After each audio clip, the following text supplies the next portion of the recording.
நீங்கள் ஏனோ தானோ வென்று ஏழரை சனியை பற்றி பயப்படாமல் இந்த ஏழரை சனி வருவதை யாராக இருந்தாலும் தடுத்து நிறுத்த முடியாது. கோச்சாரப்படி வரக்கூடிய இந்த சனி பகவான் கண்டிப்பாக ஏழரை சனியாக, அதாவது 30 வருஷங்களுக்கு ஒரு முறை ஏழரை சனி அப்படிங்கிற அமைப்பில் எந்த ராசியாக இருந்தாலும் எட்டி பார்க்கக்கூடிய அமைப்பில் இந்த சனி பகவான் இருந்துட்டு இருக்கிறாரு. அப்போ இந்த ஏழரை சனி வரும் பொழுது எவ்வளவுதான் சுறுசுறுப்பாக இருந்தால் கூட அந்த சுறுசுறுப்புக்கு மேலே சில வேளை படபடப்பாக இருப்பீங்க இல்லையா? அப்படி படபடப்பு வேண்டாம் அப்படிங்கிற பக்குவத்தை போதிக்கக்கூடிய சனியாக மேசராசிக்கு ஏழரை சனி இருந்துகிட்டு இருக்கும்.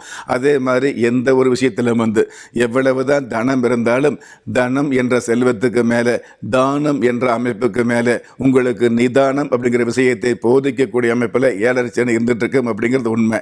இது எல்லாவற்றுக்கும் மேலாக பொதுவாக மேஷ ராசிக்கு ஏழரை சனி அப்படிங்கிறதுக்கு மேலே உங்களுடைய ஜாதகத்தில், அதாவது உங்களுடைய பிறந்த ஜாதகம் என்று சொல்லக்கூடிய ஜனனகால ஜாதகத்தில் சனி பகவான் லக்னத்துக்கு 3, 6, 11 ஸ்தானங்கள் இருந்தார் அப்படின்னா இந்த ஏழரை சனி அப்படிங்கிறது ஏமாற்றம் இல்லாத மிகப்பெரிய ஏற்றங்களை கொடுக்கக்கூடிய சனியாக மாறுது அப்படிங்கிற விஷயத்தையும் நாம் புரிஞ்சுக்கணும்.